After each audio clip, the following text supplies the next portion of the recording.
Welcome in, fellow Potterheads.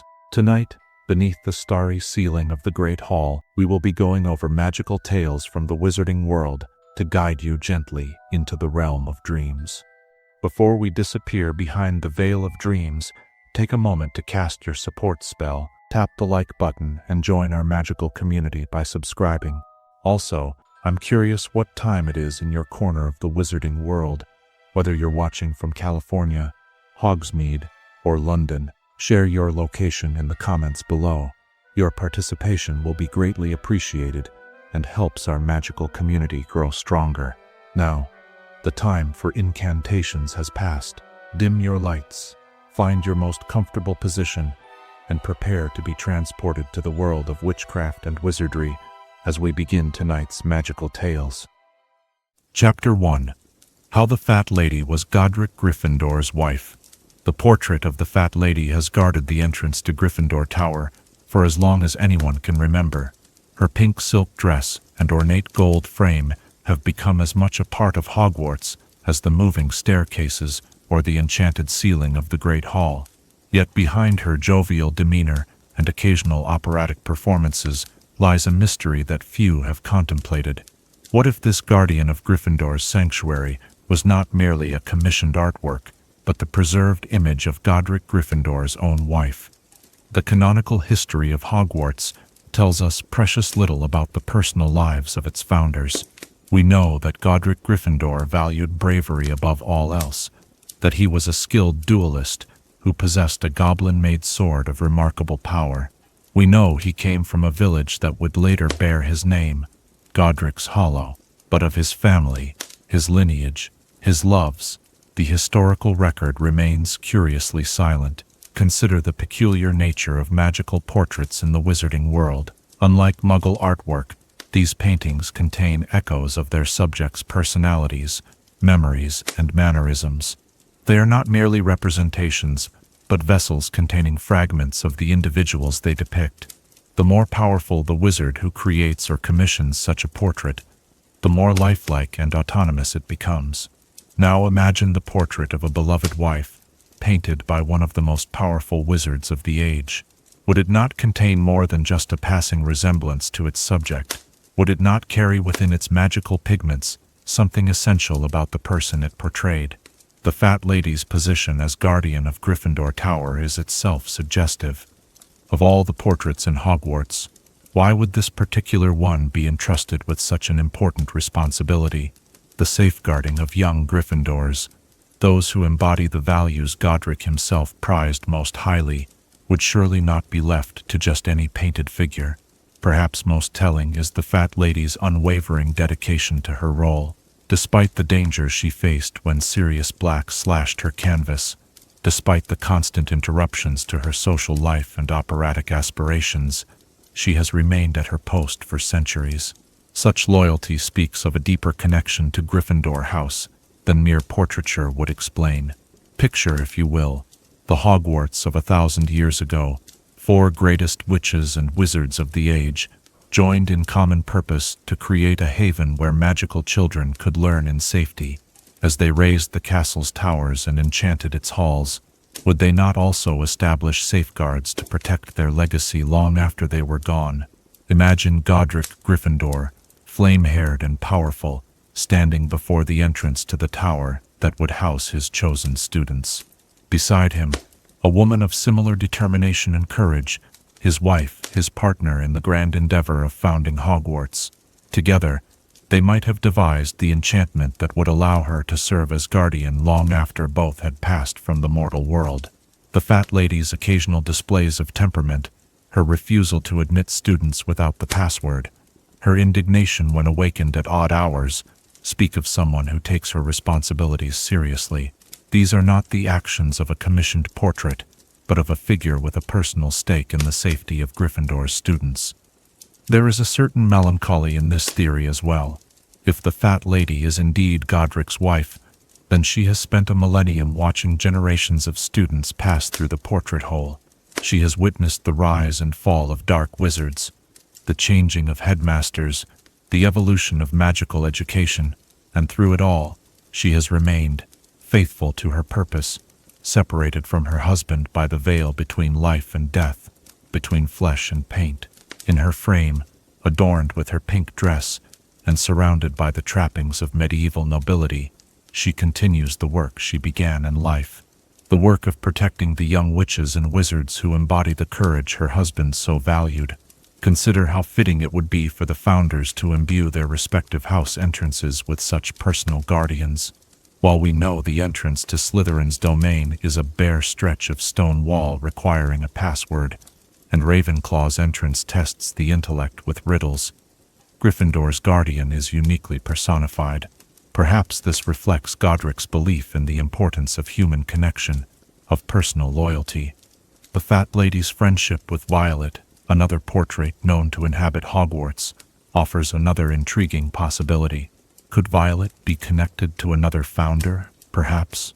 The web of relationships between the original creators of Hogwarts might extend into these painted preservations of their loved ones.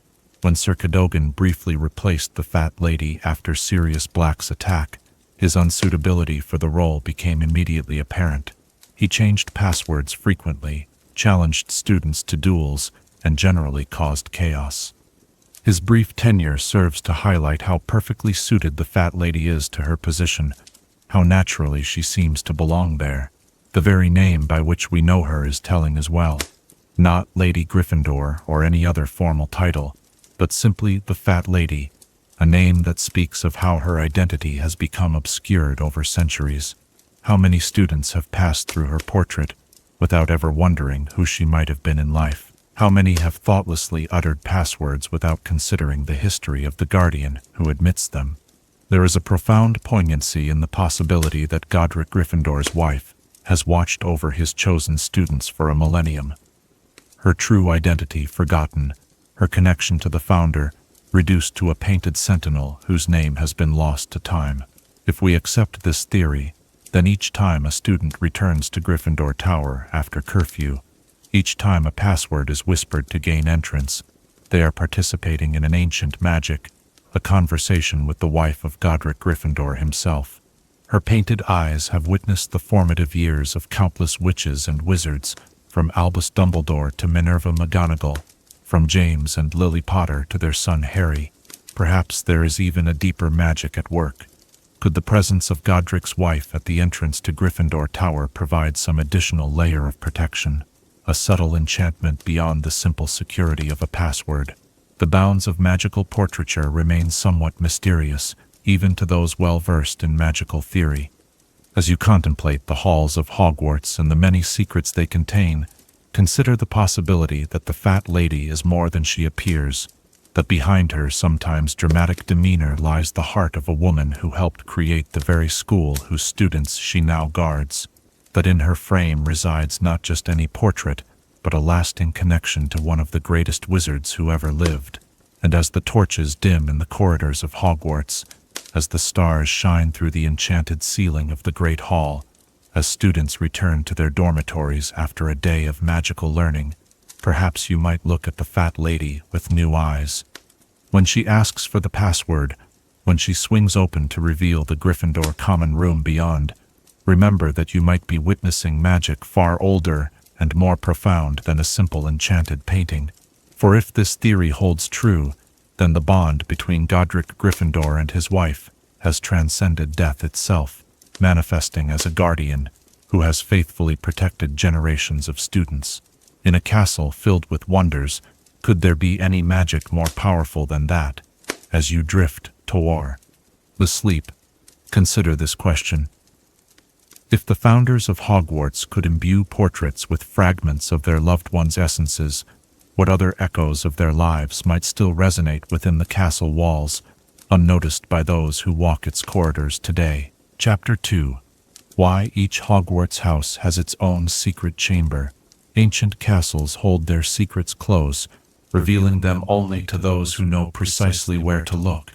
As the embers of theoretical possibility glow softly before us, let us explore a compelling theory about Hogwarts that has long intrigued those who study the deeper mysteries of the wizarding world.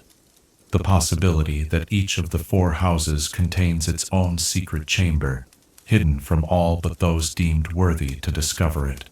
We know, of course, about Salazar Slytherin's infamous Chamber of Secrets, hidden beneath the school, accessible only through a particular bathroom, and requiring the rare gift of parcel tongue to enter, a chamber designed to house a deadly basilisk, created for a purpose so dark that its very existence remained legendary for centuries. But what if Slytherin's hidden chamber was not unique? What if each founder, in their wisdom or their folly, created a similar sanctuary within the walls of Hogwarts? Consider the personalities and values of the 4 founders. Each valued different traits. Each had different visions for the school they created together.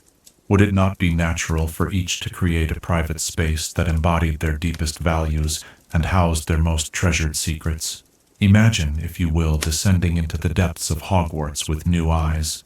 The Chamber of Secrets, we know, was created in secrecy, its existence denied by the other founders.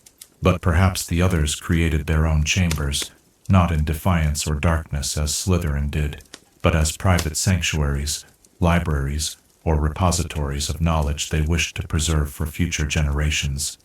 Picture a hidden room high in one of Ravenclaw's towers, its ceiling enchanted to display not just the night sky, as in the Great Hall, but the entire cosmos in motion, stars wheeling through their courses, galaxies spiraling, cosmic events unfolding across eons, all compressed into a breathtaking celestial dance. A chamber where the boundaries between astronomy, divination, and the deeper mysteries of magic blur into irrelevance, where Rowena Ravenclaw could contemplate the universe and its workings in perfect solitude. The entrance might be concealed behind a bookshelf in the Ravenclaw common room, or perhaps accessible only when a specific constellation aligns in the night sky, visible from a particular window. Ravenclaw, who valued intelligence and wisdom above all, would have created defenses based not on passwords or blood status, but on the seeker's ability to solve increasingly complex magical riddles. Inside, imagine shelves lined with books too dangerous, too powerful, or simply too precious to be kept in the main library. Instruments of delicate silver and gold, designed to measure aspects of magic that few wizards even perceive. Perhaps even Ravenclaw's famed diadem once rested here before it was stolen. A chamber that represents the purest expression of her belief that wisdom is humanity's greatest treasure. Now turn your thoughts to Helga Hufflepuff, often underestimated among the founders, but possessing a deep understanding of earth magic and the nurturing aspects of the wizarding world. Imagine her chamber nestled somewhere near the kitchens, or perhaps adjacent to the greenhouses where magical plants flourish under careful tending. The entrance might appear as a simple barrel among many, requiring the correct rhythm to be tapped upon its surface, much like the entrance to the Hufflepuff common room. But perhaps it also requires the touch of someone with genuine kindness in their heart, someone who embodies the inclusivity and fairness that Hufflepuff valued. Inside, visualize a warm, earthy chamber with a low, rounded ceiling from which hang hundreds of plants with healing and nurturing properties, some perhaps extinct in the wizarding world beyond these walls. In the center, a circular table where students of all houses could gather in harmony, sharing knowledge and breaking bread together. A hearth that never goes cold, symbolizing Hufflepuff's belief that Hogwarts should be a home for all who study there. This chamber might not house dangerous creatures or weapons, but rather contain the secrets of food-based magic, healing arts, and perhaps even Hufflepuff's enchanted cup, designed to ensure that any nourishment it provided was shared equally among all who drank from it. A sanctuary of warmth and welcoming in contrast to Slytherin's cold, forbidding chamber. And what of Godric Gryffindor, the founder who valued courage and determination above all else? His chamber would surely reflect these values, not hidden away in darkness or secrecy, but difficult to reach through challenges that test bravery rather than cunning or intellect. Perhaps it lies behind the roaring fireplace in the Gryffindor common room, accessible only when the flames are at their highest at midnight on the winter solstice. Or maybe it requires a leap of faith from the top of Gryffindor Tower, a leap that seems suicidal, but actually triggers a charm that transports the jumper to the hidden chamber within. Imagine a circular room, reminiscent of the round table of Arthurian legend, with walls lined with weapons and armor from throughout magical history. At its center, a raised platform where duels could be fought and martial magic practiced away from the eyes of those who might misuse such knowledge. In this chamber, Gryffindor might have kept magical artifacts too powerful to be widely known, enchanted shields that absorb any curse, gauntlets that allow the wearer to grasp fire without harm, perhaps even experimental magic combining Muggle combat techniques with wizarding spells. A place where the brave could become braver still, honing not just their courage but the skills needed to channel that courage effectively. These hypothetical chambers would serve purposes beyond mere storage or secrecy. They would be expressions of each founder's ultimate vision for magical education, the purest distillation of what they hoped their students would achieve and become. But why have these chambers remained hidden for so long? Why do we know only of Slytherin's dark legacy beneath the school? Perhaps because Slytherin's chamber was designed specifically to be found by his heir. The others may have been created with different intentions, not to be discovered by bloodline, but by those who truly embody the virtues each founder prized most highly. Consider how rarely anyone truly embodies a single house's virtues in their purest form. Harry Potter himself, though sorted into Gryffindor, displayed traits valued by all four houses at different times. Perhaps these hypothetical chambers can only be discovered by those who achieve a perfect balance of all four founders' ideals, individuals so rare that centuries might pass between such discoveries. Or perhaps some have been found, their secrets kept by those who discovered them. Albus Dumbledore, with his encyclopedic knowledge of Hogwarts, may have known of their existence. Minerva McGonagall, who served as head of Gryffindor House for decades, might have accessed Godric's chamber during her tenure. The absence of written records could be deliberate. Some secrets are best preserved through oral tradition or personal discovery. The existence of multiple secret chambers would add layers of complexity to our understanding of Hogwarts. It would suggest that the founders, despite their eventual falling out, shared more in common than history records. Each created a legacy beyond the house that bears their name, a hidden space embodying their deepest values and highest aspirations for magical education. If these chambers exist, they would represent the purest expressions of the founders' visions: Ravenclaw's pursuit of wisdom without limits, Hufflepuff's nurturing inclusivity, Gryffindor's courage tempered by honor, and yes, even Slytherin's determination to preserve what he saw as magical purity. Together, they would form a more complete picture of what Hogwarts was meant to be. Not four houses in competition, but four complementary approaches to magical mastery. Imagine the possibility that these chambers are somehow connected, that discovering one might provide clues to finding the others. Perhaps the founders, even as their alliance fractured, created a system requiring cooperation between houses to access the deepest secrets of Hogwarts. A final lesson that their legacy could only be fully understood when their houses worked in harmony rather than discord. As the candlelight flickers across the boundaries of possibility, consider what might be hidden still within the ancient stones of Hogwarts. What chambers of knowledge, of power, of wisdom might await discovery by those who truly understand what each founder valued most. And if such chambers exist, what would it mean for our understanding of the founders themselves? Not as feuding ideologues, but as complex individuals who shared a revolutionary vision for magical education. As sleep begins to beckon, consider this. If each Hogwarts house does indeed have its own secret chamber, reflecting the purest values of its founder, which would you most wish to discover? And what might such a discovery reveal, not just about the founder's intentions, but about the very nature of magic itself? Chapter 3. The Protective Magic Inside Harry's Scar. From Lily, the jagged lightning bolt that marks Harry Potter's forehead has become an emblem recognized throughout the wizarding world, a symbol of survival, of defiance against darkness, of a mother's ultimate sacrifice. Yet what if this scar contains more than just the memory of that fateful night in Godric's Hollow? What if, within its distinctive shape, Lily Potter embedded protective magic so profound that it continued to shield her son long after her physical form had vanished? We know, from Dumbledore's explanations, that Lily's sacrifice created a protective charm of extraordinary power, one that prevented Voldemort from touching Harry, one that continued to safeguard him while he could call his aunt's house home. But perhaps this protection went deeper than even Dumbledore understood.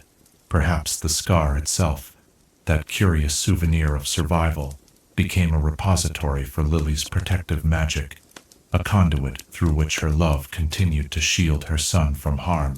Imagine that moment in Godric's Hollow, the night illuminated by green flashes of deadly magic. Lily Potter, brilliant witch that she was, standing between her child and the most feared dark wizard of the age. We've always assumed her protection was instinctive, a spontaneous manifestation of maternal love. But what if it was more deliberate than that? Consider that Lily was exceptionally talented at charms, as Professor Flitwick often reminisced. Consider, too, that she had been defying Voldemort for years, as a member of the Order of the Phoenix. Might she not have researched ancient protective magic, knowing that her family was a specific target of the Dark Lord's wrath? Perhaps, in those final moments, she wasn't merely throwing herself in front of Harry in desperate hope, but was enacting the culmination of months of magical preparation. The lightning bolt shape itself suggests intentionality. Lightning has long been associated with sudden power, with divine intervention, with the joining of heaven and earth.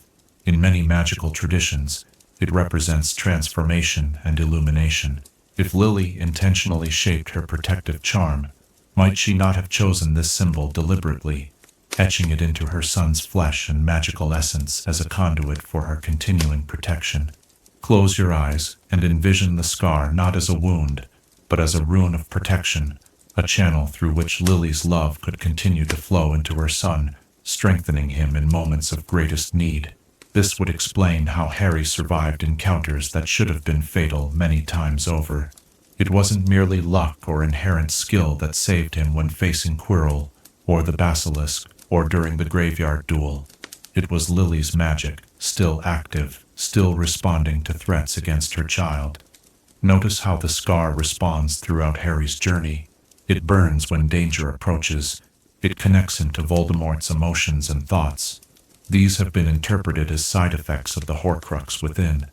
But what if they were actually features of Lily's protection? What if the scar was designed to warn Harry of approaching danger, to give him insight into his enemy's mind, to prepare him for the battles to come? The night in the graveyard offers particularly compelling evidence. When Harry and Voldemort's wands connect, forming the golden cage of Priori Incantatem, the shades of Voldemort's victims emerge, including Lily and James Potter. Most interpret this as simply the echo of previous spells, but perhaps it was more. Perhaps it was Lily's protective magic, still residing in the scar, creating a moment of connection that allowed her to materialize and guide her son to safety once more. Consider, too, how the scar's pain fluctuates throughout Harry's years at Hogwarts. It seems most acute when Voldemort experiences strong emotion, particularly rage. But it's also notably painful in proximity to those who wish Harry harm. Quirrell possessed by Voldemort, Snape with his complicated feelings toward Harry, even Umbridge with her sadistic intentions. The scar doesn't just connect Harry to Voldemort, it warns him of malevolent intent directed his way. Imagine the depth of magic required to create such a protection. Lily would have needed knowledge of ancient magical arts, perhaps even magic considered outside the bounds of conventional wizarding education. She might have drawn upon protective charms from cultures around the world, synthesizing them into something uniquely powerful. This would have been the work of months, perhaps years. A mother's determination to shield her child, even if she could not be there herself. The protection in Harry's blood, which Dumbledore extended through his residence with the Dursleys, might have been just one layer of Lily's magical shield. The scar itself could have been another, a more active, responsive form of protection that adapted to new threats as Harry encountered them. There is a beautiful symmetry to this theory. The idea that Lily's final act was not just instinctive self-sacrifice, but the culmination of intricate magical preparation, that even as she faced death, she was enacting magic so sophisticated, so powerful, that it would continue to shield her son through 17 years of constant danger.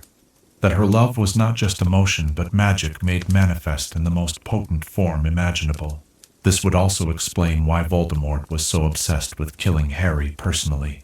Perhaps at some level he sensed that the scar contained magic beyond his understanding, magic that directly countered his own powers, magic that represented everything he had rejected in his pursuit of immortality and dominance. And consider how the scar's protection evolved as Harry grew. In his early years, it seems to provide more direct physical protection, preventing Quirrell from touching him, for instance. As Harry develops his own magical abilities, the scar's protection becomes more subtle, more informative, providing insights and warnings rather than direct intervention. Like a parent adapting their protection as a child matures, Lily's magic may have evolved to give Harry what he needed at each stage of his journey. The connection to Lily's green eyes, so often remarked upon by those who knew her, takes on new significance in this light. Eyes are traditionally associated with insight, with inner vision. If the scar was a conduit for Lily's protective magic, perhaps her eyes, replicated in her son's face, were a second channel, through which her love and protection could continue to flow into the living world. This theory also offers a more profound understanding of Harry's final confrontation with Voldemort in the Forbidden Forest. When Harry uses the Resurrection Stone and sees his parents, Sirius and Lupin, he describes them as more than ghosts but less than solid bodies. What if, in that moment, he wasn't just seeing echoes summoned by the stone, but was connecting with the protective presence that had resided in his scar all along? Perhaps in his moment of greatest need, with his own death approaching, Lily's magic manifested in its most complete form as the loving presence that had been guiding and protecting him throughout his life. And when Harry survives the killing curse for a second time, it may not have been solely because Voldemort had taken Harry's blood, as Dumbledore suggests. Perhaps it was also because Lily's protection, housed in the scar, had prepared for even this contingency, had created a pathway back from the threshold of death itself. The fading of the scar after Voldemort's defeat takes on new meaning as well. If it had indeed been a vessel for Lily's protective magic, then its purpose was fulfilled when the threat it was designed to counter no longer existed. The pain subsides, the connection closes, but perhaps some essence of that protection remains, transformed now into the quiet confidence of a man who knows he was, and always will be, deeply loved. As you drift toward dreams, consider this question: if a mother's love could manifest as magic powerful enough to defeat the darkest wizard of the age, what other forms of love might be waiting to reveal their magical potential in our own lives? What protective enchantments might we be weaving, unknowingly, around those we hold most dear? Chapter 4. How poltergeists like Peeves are created from concentrated magic. The ancient corridors of Hogwarts hold many mysteries, from vanishing rooms to whispering portraits, but perhaps none is quite so mischievously enigmatic as Peeves the poltergeist, that chaotic spirit who has tormented generations of students and staff alike. Unlike the ghosts who glide translucent through the castle halls, Peeves possesses a substantial presence and an ability to interact physically with the world around him. What if this troublemaking entity is not simply a random supernatural occurrence, but the magical manifestation of centuries of concentrated magical energy? In the canonical texts, poltergeists stand apart from ghosts in significant ways. The Hogwarts ghosts, Sir Nicholas, the Grey Lady, the Bloody Baron, and the Fat Friar, are the imprints of departed witches and wizards who chose not to move on. Peeves, however, was never human. He has existed within Hogwarts since its founding, a spirit of chaos that even the formidable Bloody Baron can only temporarily subdue. Imagine the very stones of Hogwarts in those early days, as the four founders worked their most powerful enchantments into the castle's foundations. The concentration of such magical energy in one location would have been unprecedented. Four of history's greatest witches and wizards channeling their power into creating a sanctuary for magical learning. Such intense magical activity might have had unintended consequences, creating ripples and eddies in the very fabric of magical reality. Now picture these magical currents swirling through the newly built corridors, gathering strength as students arrived and began practicing their own spells, brewing potions, engaging in magical mishaps. Year after year, decade after decade, the residual magic would accumulate, particularly in areas of high activity, classrooms, common rooms, the Great Hall. Much like static electricity can build up under certain conditions in the Muggle world, this magical residue might have reached a critical threshold. Consider that magic in the Harry Potter universe responds to emotion and intent. The most powerful spells require not just precise wand movements and incantations, but focused intention and emotional investment. Hogwarts has always been a place of heightened emotions. The excitement of learning, the anxiety of examinations, the joy of friendships formed, the stress of rivalries. These emotional currents, combined with the magical residue, could have created the perfect conditions for something new to form. Peeves, then, might represent the coalescing of this ambient magical energy, shaped by the prevailing emotions of generations of students. His mischievous nature would reflect the underlying current of mischief that runs through any school, the whispered jokes, the suppressed laughter in serious moments, the minor rebellions against authority. He became the embodiment of every student who ever longed to drop water balloons on first years, or release a niffler in the trophy room. Unlike ghosts, who maintain the appearance and personality they had in life, Peeves represents something collective, a manifestation of Hogwarts itself, or rather, of the accumulated magical experiences within its walls. This would explain his unique position in the castle hierarchy. Not even Dumbledore attempted to remove him, perhaps understanding that Peeves was as much a part of Hogwarts as the moving staircases or the enchanted ceiling of the Great Hall. The theory gains further credence when we consider how Peeves responds to different individuals. He shows a grudging respect for the Bloody Baron, fear of Dumbledore, and an appreciative camaraderie with magical mischief makers like Fred and George Weasley. If he were simply a random spirit, why would he recognize and respond to these magical hierarchies? But if he is born from the collective magical energy of Hogwarts, he would naturally be attuned to those whose magic is particularly powerful or aligned with his own chaotic nature. Feel the cool stone beneath your fingertips as you trace the ancient walls of Hogwarts, and imagine the layers of magic that have soaked into them over centuries. Magic cast with intention, magic gone awry, magic practiced and refined by young witches and wizards finding their power. In certain places, junctions of corridors, corners of rarely used classrooms, this magic might eddy and swirl, becoming more concentrated, more aware, until it developed a kind of consciousness. This process need not be unique to Hogwarts. Other locations with similarly high concentrations of magical activity might develop their own poltergeists, each reflecting the particular nature of the magic practiced there. A poltergeist formed in the Ministry of Magic might manifest differently from one born in St. Mungo's Hospital, just as Peeves embodies the specific blend of education, mischief, and wonder that defines Hogwarts. The varying temperaments of poltergeists across different magical sites would depend on the emotional currents predominant in each location. In places of healing, like St. Mungo's, a poltergeist might be more gentle, perhaps moving objects to comfort patients or playing soft music in the corridors.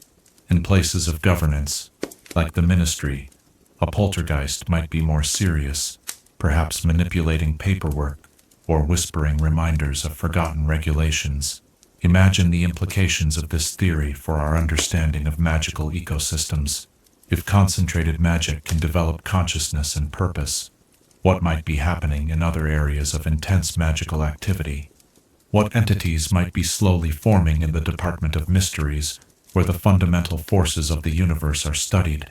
What nascent awareness might be stirring in the forests where magical creatures have lived and died for millennia? This theory also sheds light on why poltergeists are so difficult to control or banish. Traditional methods of dealing with magical creatures or spirits would be ineffective because a poltergeist isn't a single entity that can be captured or repelled. It's an ongoing manifestation of accumulated magical energy. Attempting to remove Peeves from Hogwarts would be like trying to stop the wind. You might temporarily redirect it, but as long as the conditions that create it persist, it will always return. Even Peeves' name suggests his nature as a manifestation of collective emotion. To peeve someone is to annoy or irritate them, precisely his function in the Hogwarts ecosystem. He is the personification of every petty annoyance, every moment of frustration, every suppressed desire to disrupt the serious business of education. His physicality, too, reflects his origins in concentrated magic. Unlike ghosts, who cannot affect the physical world, Peeves can move objects, throw water balloons, write on chalkboards. This suggests he has access to magical energy that can interact with matter, exactly what we would expect from a manifestation of residual magic, rather than the imprint of a departed soul. Consider how Peeves' behavior changes during times of crisis at Hogwarts. During Umbridge's reign, he becomes an agent of resistance, following Fred and George's instructions to give her hell. During the Battle of Hogwarts, he drops Snargaluff pods on Death Eaters. These shifts suggest he is sensitive to the collective will of Hogwarts inhabitants, further supporting the theory that he represents a manifestation of their combined magical energy. The castle itself seems to recognize Peeves as an extension of its being. When Professor McGonagall tells Peeves that the chandelier unscrews the other way, she acknowledges his role in the castle's defense. In that moment, Peeves becomes not just a nuisance but a guardian, another layer of Hogwarts' complex magical protections. If we accept this theory, then Peeves represents something profound about the nature of magic itself, its tendency to seek expression, to find form, to develop purpose. Just as water collects in low places to form pools and streams, magic might naturally gather and coalesce in places of concentrated activity, eventually developing characteristics that reflect its surroundings. This view of poltergeists offers a glimpse into the deeper mechanisms of the magical world, suggesting that magic is not merely a tool to be wielded by witches and wizards, but a semi-sentient force capable of developing its own manifestations given sufficient concentration and time. Peeves, with his water balloons and inappropriate rhymes, might actually represent one of the most fascinating magical phenomena in the wizarding world, the spontaneous generation of a magical consciousness from ambient magical energy. The implications extend beyond poltergeists. Might other magical phenomena, the Room of Requirement, the moving staircases of Hogwarts, perhaps even the Sorting Hat, represent different ways that concentrated magic can develop consciousness and purpose? Could the wizarding world be filled with entities that exist in the space between spells and creatures, between intentional creations and natural occurrences? As you drift towards sleep, surrounded by the gentle whispers of magical possibility, consider this question. If concentrated magic can develop consciousness through the accumulation of residual energy and emotion, what other forms of magical awareness might be slowly awakening in the spaces where magic flows most freely? And what might these entities reveal about the true nature of magic itself? Chapter 5. Why the Centaurs are descendants of Hogwarts founders' allies. The stars shine differently over the Forbidden Forest. Their light filters through ancient branches, casting dappled patterns on the forest floor, where hooves have trodden paths for countless generations. The centaurs who inhabit these woods are among the most enigmatic beings in the wizarding world, proud, insular, and possessed of mysterious knowledge that even the most learned wizards can scarcely comprehend. But what if their presence so near to Hogwarts is not coincidental? What if these magnificent beings are in fact the descendants of allies who once stood alongside the founders of Hogwarts, helping to establish the greatest school of witchcraft and wizardry the world has ever known? The canonical texts tell us little about the centaurs' history at Hogwarts. We know they are classified as beings of near-human intelligence by the Ministry of Magic, a designation they find deeply insulting. We know they read the movements of planets and stars with extraordinary skill, perceiving patterns and portents invisible to human eyes. And we know they guard their territory within the Forbidden Forest with fierce determination, tolerating few intrusions from the human world beyond. But consider the curious fact of their location. The Forbidden Forest borders Hogwarts grounds, and the Centaur herd has dwelled there for centuries, perhaps millennia. In a world where magical creatures are often marginalized and driven into increasingly remote areas, why would such a proud and private species remain so close to one of the largest gatherings of wizards in Britain? Perhaps because their ancestors made a pact with the founders themselves, a pact that granted them this territory in perpetuity in exchange for their aid in establishing Hogwarts. Imagine the wizarding world of 1,000 years ago, when Hogwarts was merely an ambitious dream shared by 4 extraordinary magical minds. The founders would have faced countless challenges in creating their school, securing a suitable location, establishing protections against both magical and mundane threats, gathering knowledge from across the wizarding world. In such an endeavor, allies would have been essential. The Centaurs, with their deep connection to the stars and the earth, would have been invaluable partners. Their astronomical knowledge far exceeded that of human wizards, allowing them to identify the most auspicious time and place for laying the foundations of a magical school. Their understanding of the forest and its creatures could help establish boundaries that would protect both the school's inhabitants and the magical beings dwelling nearby. Picture Godric Gryffindor and Rowena Ravenclaw approaching the Centaur herd with profound respect, seeking not to command but to collaborate. Imagine Helga Hufflepuff offering friendship and recognition of the Centaur's wisdom and autonomy. Even Salazar Slytherin, despite his views on wizarding purity, might have recognized the strategic advantage of such powerful allies. The evidence for this ancient alliance lies partly in the Centaurs' continued presence near the school. Despite their desire for isolation from human affairs, they have remained in the Forbidden Forest for centuries, suggesting a tie to the location stronger than mere convenience. Their tolerance of Hagrid, the Hogwarts gamekeeper, hints at an understanding that certain representatives of the school have special permission to move through their territory.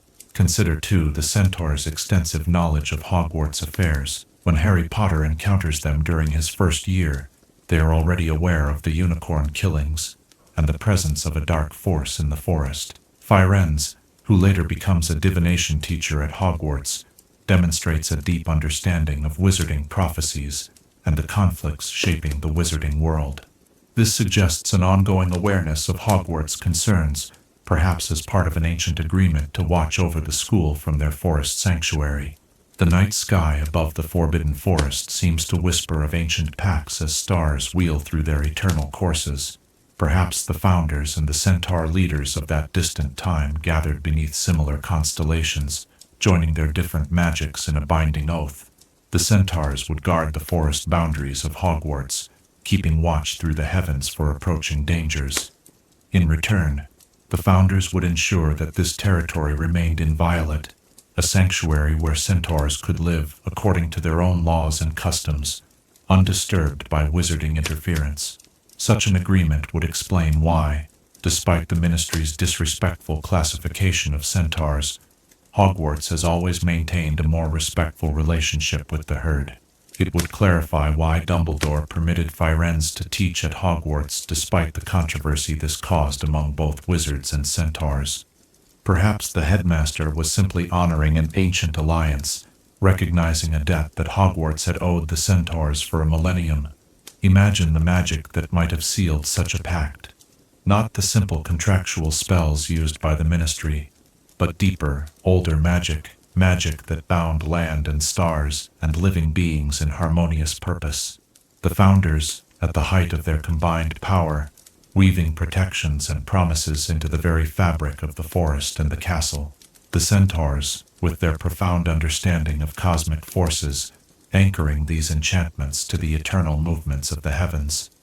This theory gains further support when we consider the Centaurs' actions during the Battle of Hogwarts. After maintaining neutrality through most of the wizarding conflicts, They finally enter the fray, attacking Death Eaters and defending the school. Why would they intervene in this particular human conflict, unless they felt bound by some ancient obligation to protect Hogwarts in its hour of greatest need? The relationship between centaurs and humans in the wizarding world has been predominantly characterized by misunderstanding and prejudice. Yet the centaurs near Hogwarts, while certainly proud and often aloof, have shown moments of cooperation and concern for the school's welfare that seem at odds with their general attitude toward wizard kind.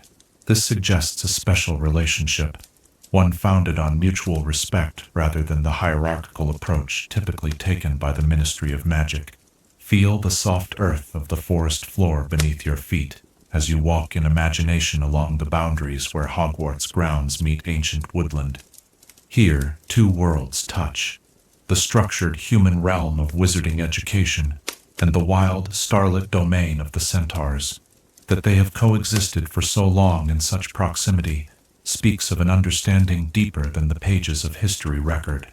Perhaps the centaurs we meet in Harry's time, Firenze, Bane, Ronan, and others, are the direct descendants of those who once galloped alongside Godric Gryffindor, who shared celestial observations with Rowena Ravenclaw, who discussed the properties of forest plants with Helga Hufflepuff, who debated magical theory with Salazar Slytherin. Their bloodlines would carry the memory of that ancient alliance, their traditions preserving the terms of a pact made when Hogwarts was nothing more than a dream on the edge of becoming reality. This would explain the centaurs' proprietary attitude toward the forest and their keen interest in events at Hogwarts that might affect their territory. It would clarify why Dumbledore always treated them with exceptional respect, even by his inclusive standards. It would illuminate Firenze's willingness to teach at Hogwarts, despite being outcast by his herd for doing so. Perhaps he was fulfilling what he saw as an ancestral obligation, honoring the promise his forebears had made to the founders. The stars have wheeled through 1,000 years of cycles since Hogwarts was established, but some bonds transcend time. The alliance between the founders and the centaurs may be preserved not in written records, but in the living memories of the herd, passed down through generations as carefully as their astronomical knowledge. In the patterns of the planets, they might read not only the future, but reminders of ancient promises made beneath the same eternal sky, as night deepens around the Forb. Hidden forest, and the centaurs gaze upward to read the messages written in starlight.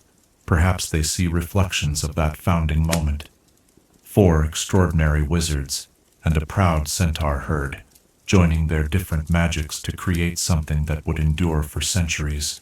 A school that would nurture countless generations of young witches and wizards, and a forest sanctuary where centaurs could preserve their way of life undisturbed by human interference. In such an understanding, we might find hope for better relations between wizards and magical beings, a return to the respect and cooperation that marked the founding of Hogwarts, rather than the hierarchical approach that has characterized much of wizarding history since. As you drift toward dreams, consider this question. If the centaurs are indeed descendants of the founders' allies, what other ancient pacts might still be honored in the hidden corners of the wizarding world? What other magical beings might hold memories of alliances formed when Hogwarts was young? And what might we learn from renewing those forgotten bonds? Chapter 6. The secrets Florian Fortescue knew about Hallows or Horcruxes. The gentle clink of spoons against glass dishes has fallen silent at Florian Fortescue's ice cream parlor. The cheerful proprietor, who once offered Harry Potter free Sundays and assistance with his history of magic homework, disappeared during the darkest days of the Second Wizarding War. His shop left deserted and damaged. His abduction and presumed murder remain unexplained in the canonical texts, a background tragedy among many as Voldemort's power grew. But what if Florian Fortescue's fate was not random?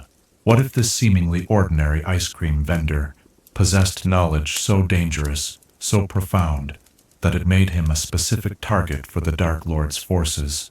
Consider what we know of Florian Fortescue from the brief glimpses we're given in the series. He was extraordinarily knowledgeable about medieval witch burnings and goblin rebellions, hardly the typical expertise of someone who had dedicated his life to perfecting ice cream flavors. His willingness to help Harry with history homework suggests a genuine passion for magical education and a desire to share knowledge.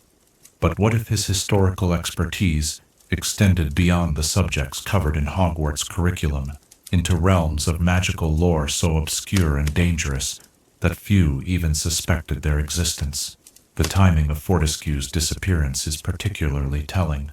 He was taken in the summer before Harry's 6th year, the same summer when Voldemort was actively pursuing information about how to overcome the connection between his and Harry's wands. This was also the period when the Dark Lord was securing and distributing his Horcruxes to their final hiding places, concerned about their safety after the diary's destruction had proven they were vulnerable.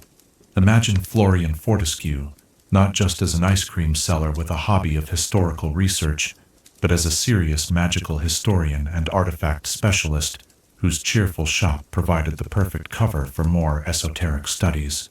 Perhaps his family line stretched back to the medieval period he so loved to discuss, with ancestors who had witnessed events now passed into legend, events connected to the creation or history of objects like the deathly Hallows, or the development of Horcrux magic. The Fortescue name itself offers an intriguing clue, though not extensively explored in the canonical texts.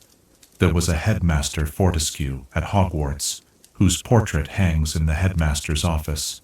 This suggests that the Fortescue family has a distinguished magical lineage with connections to magical scholarship at the highest levels. Might Florian have inherited family records, journals, or artifacts that contained information lost to most of the wizarding world? Picture the quiet moments after closing time at the ice cream parlor. The last dishes washed and put away, the day's receipts counted.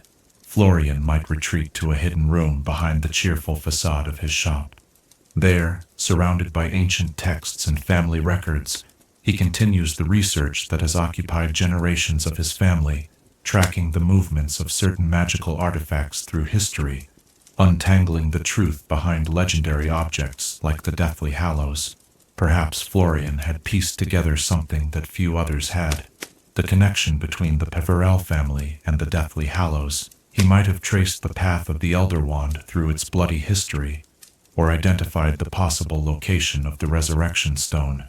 With his deep knowledge of goblin rebellions, he might even have uncovered evidence of how the invisibility cloak had remained intact for centuries, when all similar cloaks deteriorated over time. The Hallows would certainly represent a tempting field of study for a historical scholar. Objects of such legendary power, surrounded by centuries of myth and speculation, what magical historian could resist investigating them?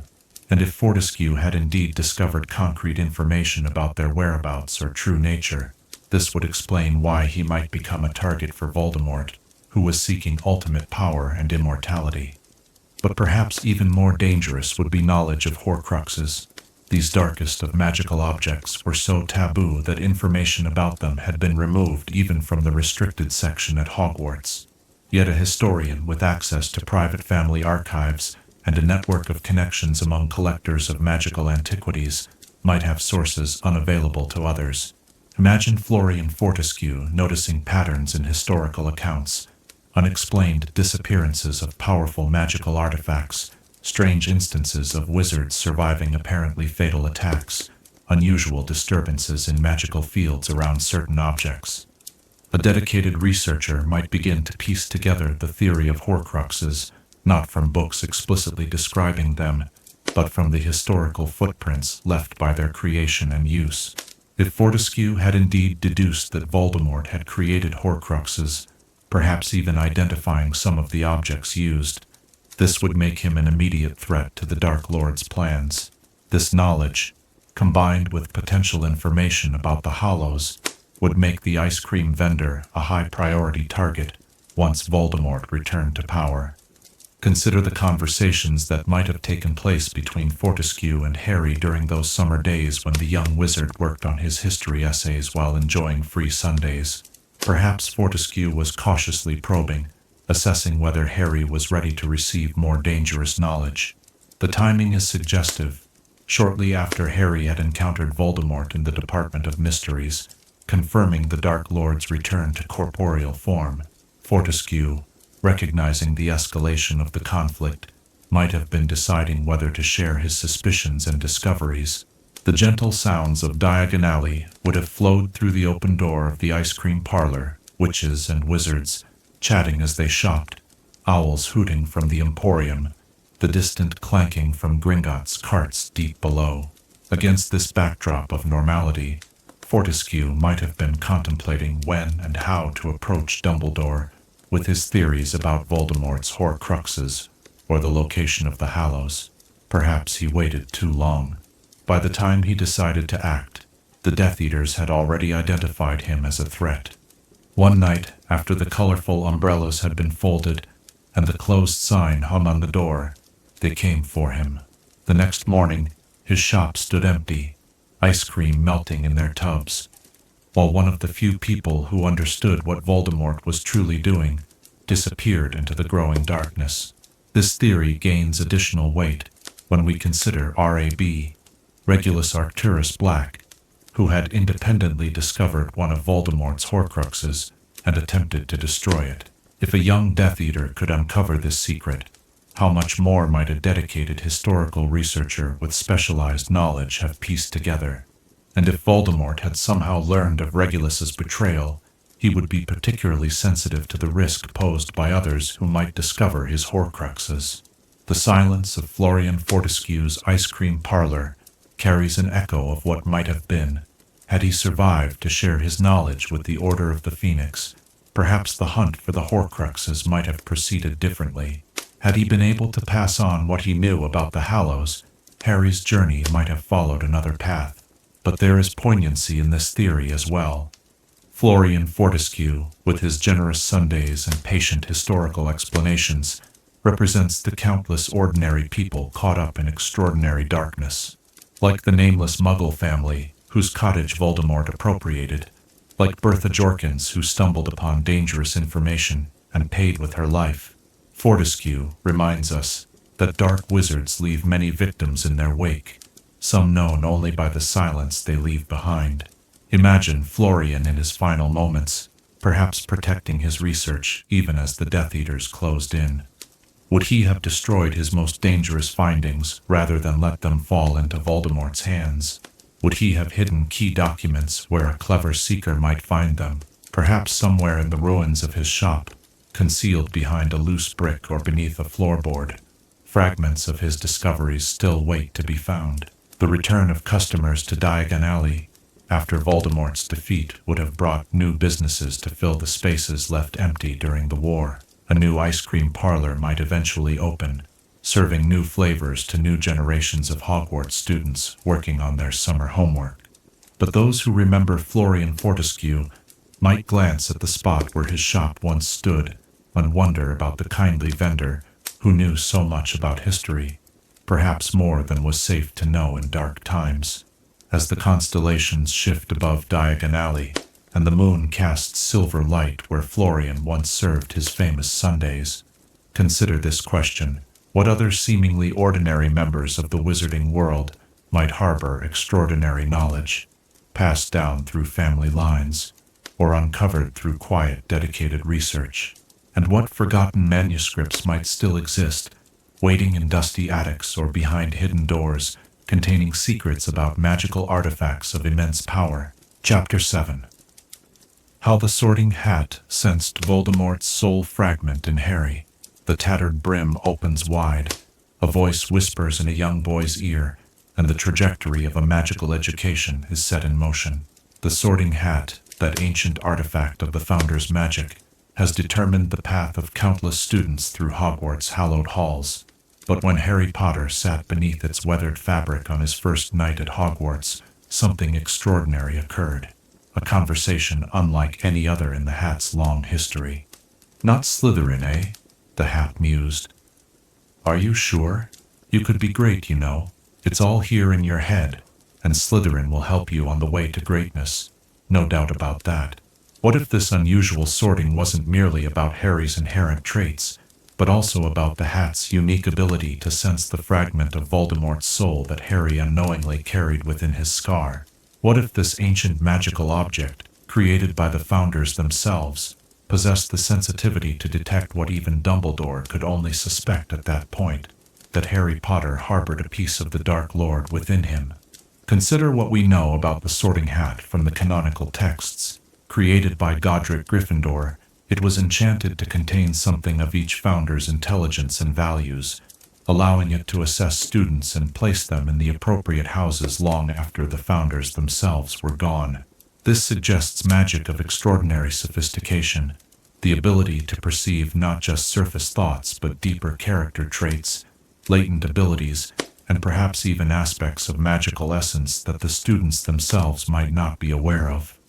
Imagine the moment when 11-year-old Harry places the ancient hat upon his head.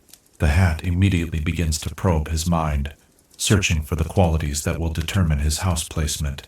But unlike with other students, the hat encounters something unexpected, an echo of another consciousness, a fragment of a soul that does not belong to the boy beneath its brim.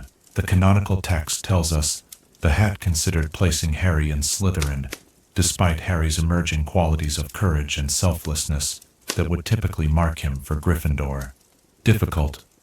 Very difficult, the hat murmured. Plenty of courage, I see. Not a bad mind either. There's talent. Oh my goodness. Yes. And a nice thirst to prove yourself. Now that's interesting. That thirst to prove yourself might not have been entirely Harry's own motivation, but partly the influence of the soul fragment he carried. Voldemort's ambition and desire for recognition, echoing through the connection between them. The fragment, though dormant in many ways, might have resonated strongly when exposed to the hat's probing magic, designed specifically to identify traits valued by the founders, including Salazar Slytherin. The Sorting Hat, sensing two distinct magical signatures within one child, would have faced an unprecedented challenge. Here was Harry Potter, with his mother's love and his own innate courage suggesting Gryffindor, but also containing a sliver of Slytherin's most infamous descendant, a fragment that would naturally pull toward its ancestral house. Picture the magical aura surrounding Harry as he sat on the stool that night, the great hall silent around him, hundreds of eyes watching expectantly. The hat, settled over his unruly black hair and famous scar, might have detected a curious duality, the bright, pure magic of a child who had already faced darkness with remarkable resilience, but also a shadowy presence, a magical signature that the hat had encountered once before, decades earlier, when a brilliant but troubled boy named Tom Riddle sat beneath its brim. The hat, in its wisdom, might have recognized this duality for what it was, not merely a boy with conflicting traits, but a boy carrying something that did not belong to him, something dark and fractured that nevertheless influenced the magical signature the hat was attempting to read.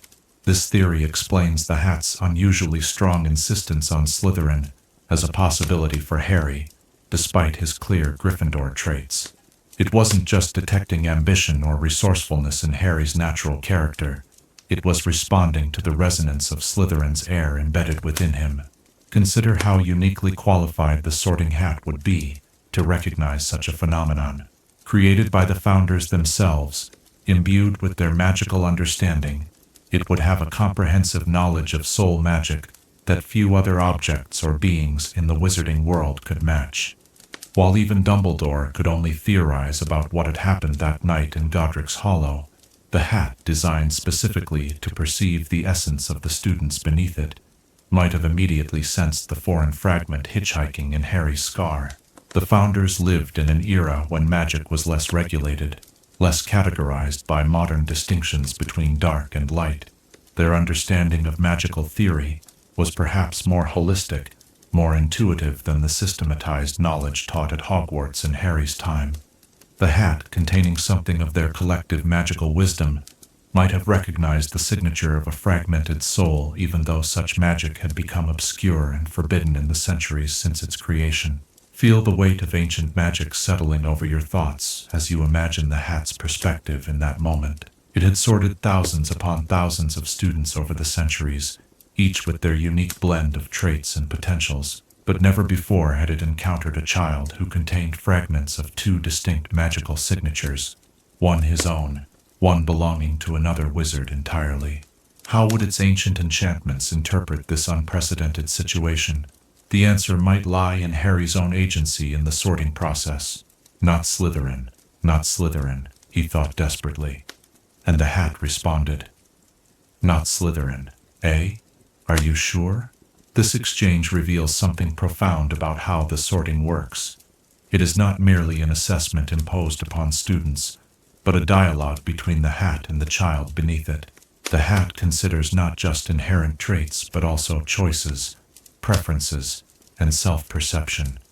In choosing to honor Harry's desire not to go to Slytherin, despite the pull of the soul fragment, the hat demonstrated that its ultimate allegiance was to the students themselves, not to any abstract system of categorization. It recognized that while Harry carried something of Voldemort within him, he was not defined by that fragment. His own soul, his own choices, took precedence. This interpretation adds poignancy to Harry's later conversation with Dumbledore, when he confesses his fear that the hat had wanted to put him in Slytherin.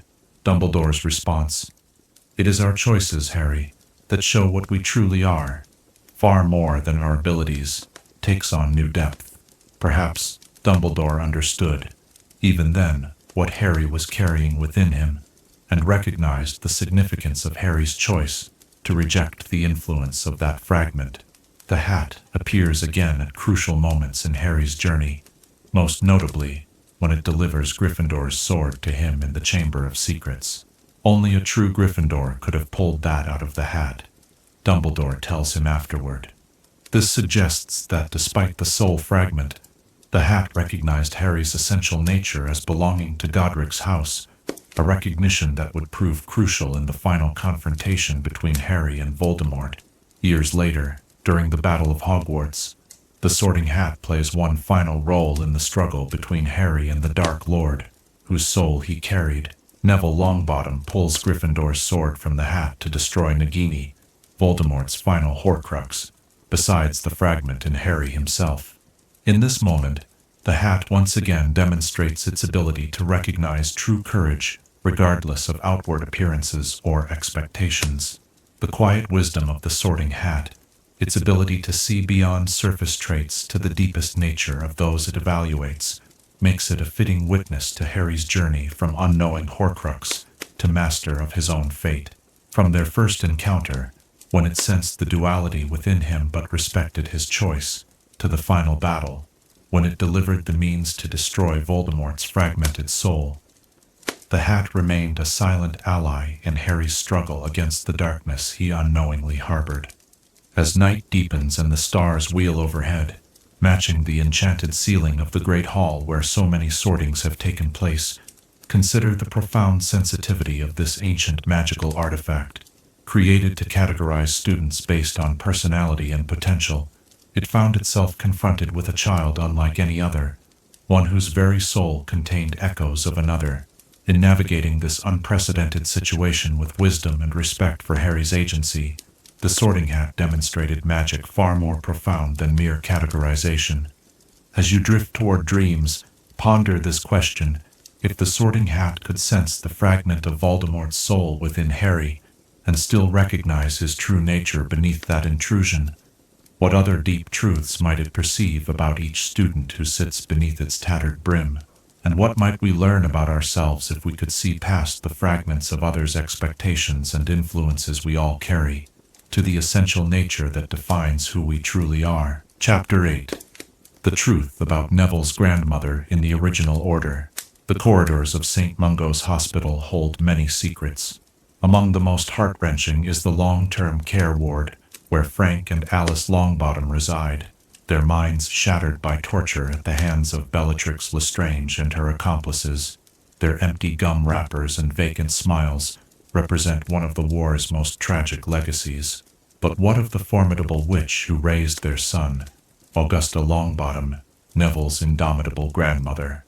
The woman with the vulture-topped hat who expected so much of her grandson, who compared him constantly to his father, who eventually expressed her pride when he followed in his parents' courageous footsteps.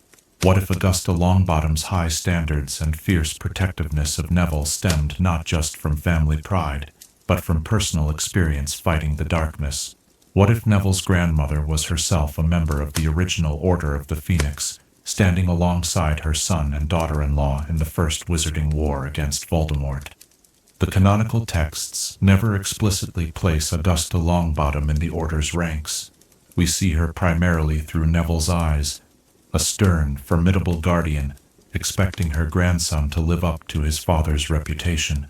Her most prominent appearances come later in the series, when she expresses pride in Neville's involvement in Dumbledore's army and ultimately fights in the Battle of Hogwarts. But there are subtle clues that suggest her involvement in the Resistance might stretch back much further. Consider what we know of Augusta's character and abilities. She is unquestionably powerful. In her advanced years, she successfully fought off and escaped from multiple Death Eaters, sent to capture her during the Second Wizarding War. They bit off a bit more than they could chew with Gran. Neville tells his friends proudly. This suggests not just magical power but experience in magical combat, the kind of experience that might have been gained fighting alongside the Order decades earlier. Her fierce opposition to Voldemort and his followers is evident in multiple instances. She argues publicly against those who deny his return. She supports the Resistance wholeheartedly once the Second War begins, and she raises Neville with an unwavering sense of right and wrong. These are not merely the actions of a concerned citizen, but of someone with a personal stake in the conflict, someone who has seen firsthand the destruction Voldemort can cause. Imagine Augusta in her younger days, perhaps not yet wearing the infamous vulture hat, but already possessing that formidable strength of will. Picture her as her son Frank joins the Auror office, and then the secretive Order of the Phoenix alongside his wife Alice. Would a witch of Augusta's temperament and conviction stand idly by while her family fought on the front lines against the rising darkness? The night sky above a hidden meeting place, stars obscured by clouds heavy with foreboding. Augusta Longbottom arrives, wand ready, determination etched in every line of her face. Around a table sits the original Order. Alastor moody, his face not yet scarred by the battles to come. The Potters young and fierce in their defiance. Dumbledore at the head, his blue eyes grave as he outlines the latest intelligence on Voldemort's movements. And among them, Frank and Alice Longbottom, talented Aurors and devoted Order members. Perhaps Augusta joined not just out of political conviction, but from that most primal of motivations, to protect her family. As the mother of an Auror actively opposing Voldemort, she would have understood the danger to her son and daughter-in-law. What better way to protect them than to fight alongside them, lending her considerable magical skill to the cause they all served? This would explain her intimate knowledge of what happened to Frank and Alice. The canonical account implies she learned of their torture after the fact. But what if she was more directly involved? What if she was part of the Order's response to their capture? Perhaps arriving too late to prevent the irreparable damage, but in time to ensure the Death Eaters responsible were brought to justice. The weight of such a failure, being unable to save her own son and his wife, despite being part of the same Resistance organization, would explain much about her subsequent behavior.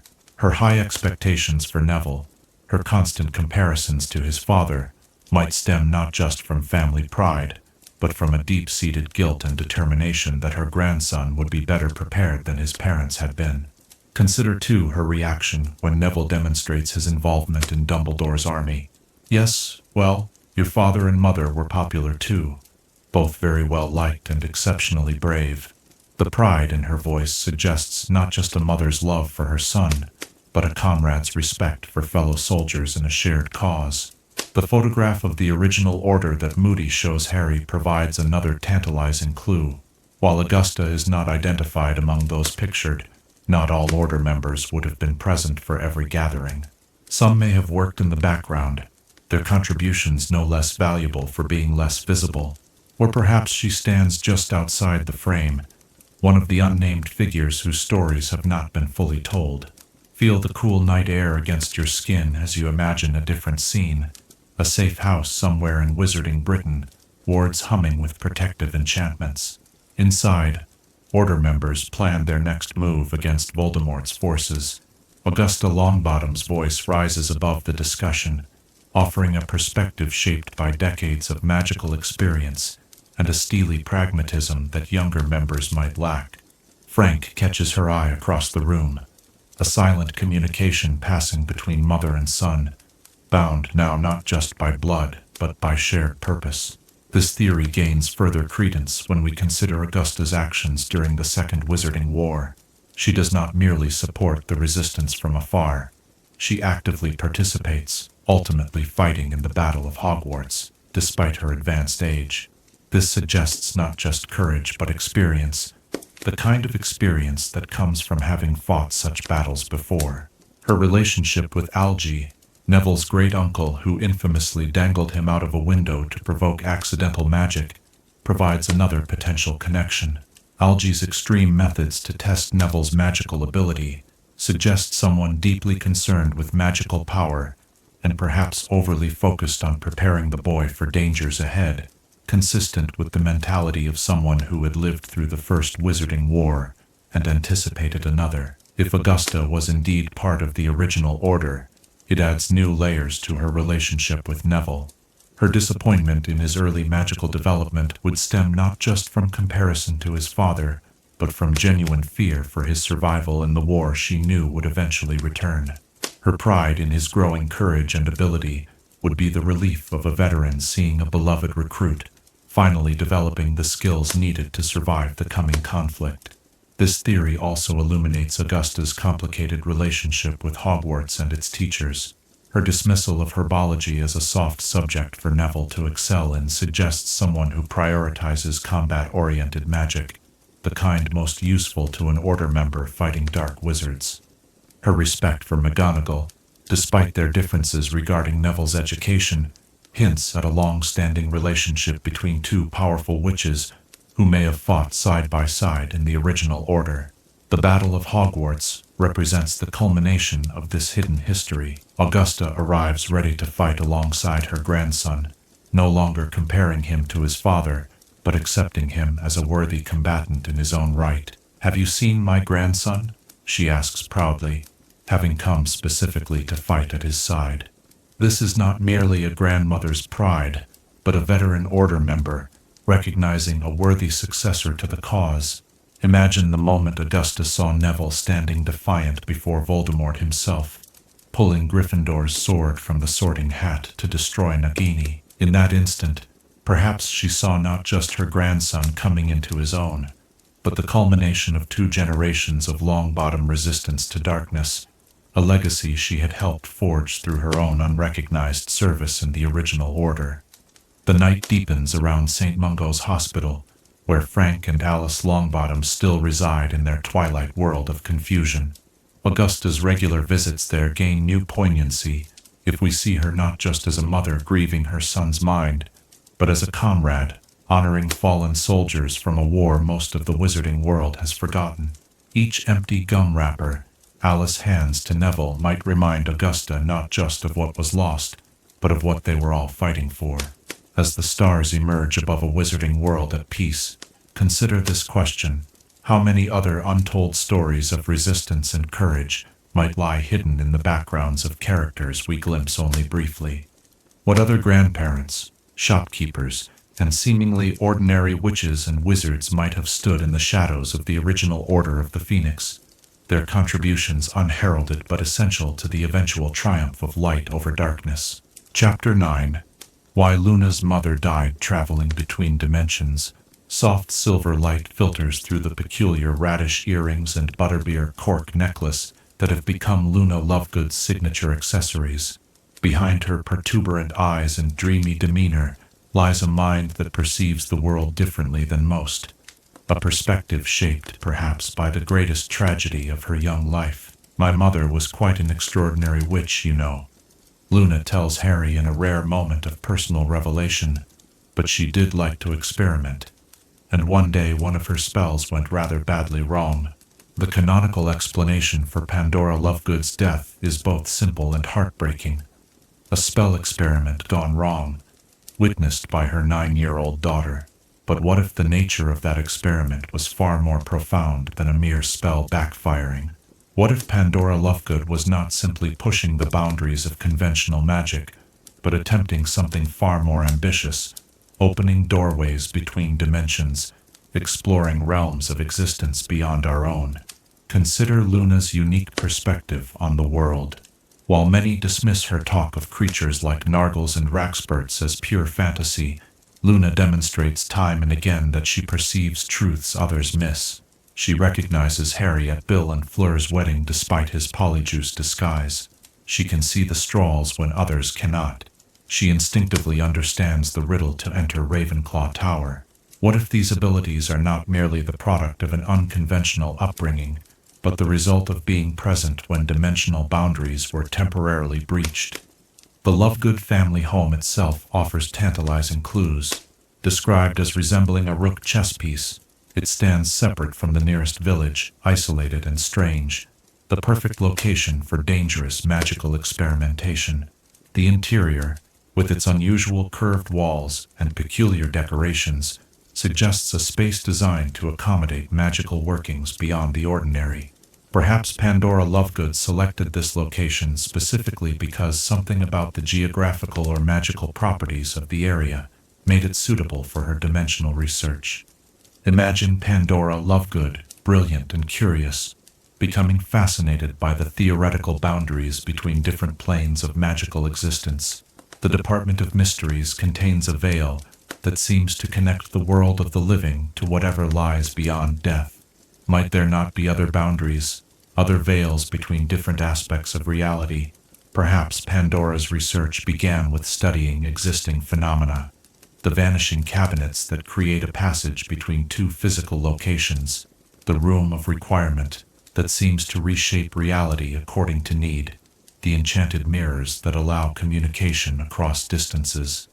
From there, her research might have evolved toward more ambitious goals, not just connecting existing spaces, but opening doorways to realms that exist alongside our own, separated by barriers most wizards never perceive.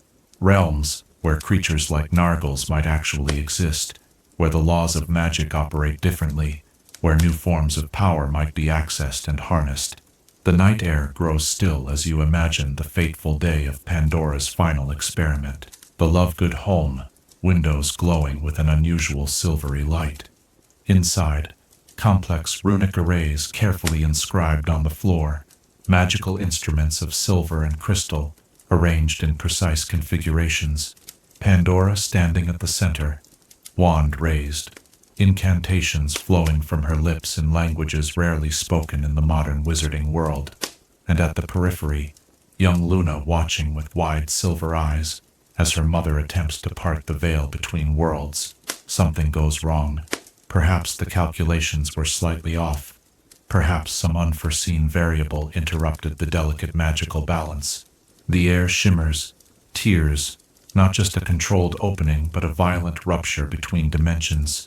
For a brief, terrible moment, Pandora Lovegood stands at the threshold between worlds, exposed to forces human beings were never meant to endure. Magic backflows through her wand, through her body, overwhelming her magical core with energies from beyond our reality. Luna witnesses not just a spell gone wrong, but her mother caught between dimensions, perhaps even seeing fragments of those other realms in the moment, before the magical backlash claims Pandora's life. Such an experience would permanently alter a child's perception, allowing her to glimpse aspects of reality hidden from others, explaining her ability to see creatures others dismiss as imaginary. This theory gains further support when we consider Xenophilius Lovegood's obsession with the deathly Hallows.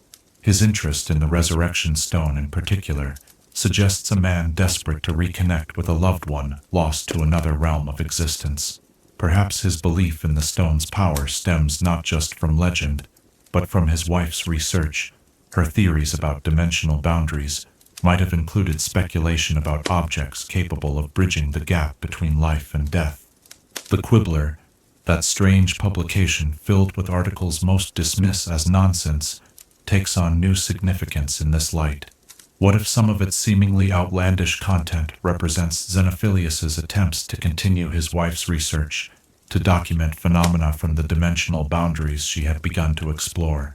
The creatures Luna mentions might exist not in our world, but in adjacent realities that occasionally bleed through in places where the barriers are thin. Luna's ability to see the Strahls connects directly to this theory. These creatures, visible only to those who have witnessed death, might exist partially in another dimension, only becoming perceptible when a person has experienced the most profound boundary crossing of all, the transition between life and death. Luna can see them not just because she witnessed her mother's death, but because in that moment she also glimpsed the dimensional threshold her mother was attempting to cross. Consider too Luna's peculiar accessories, her radish earrings, her butterbeer cork necklace, her wand tucked behind her ear for safekeeping. What if these aren't merely expressions of an eccentric personality, but serve protective functions, objects designed based on her mother's research to shield her from unwanted dimensional influences, to help her control the expanded perception she gained from witnessing that fateful experiment?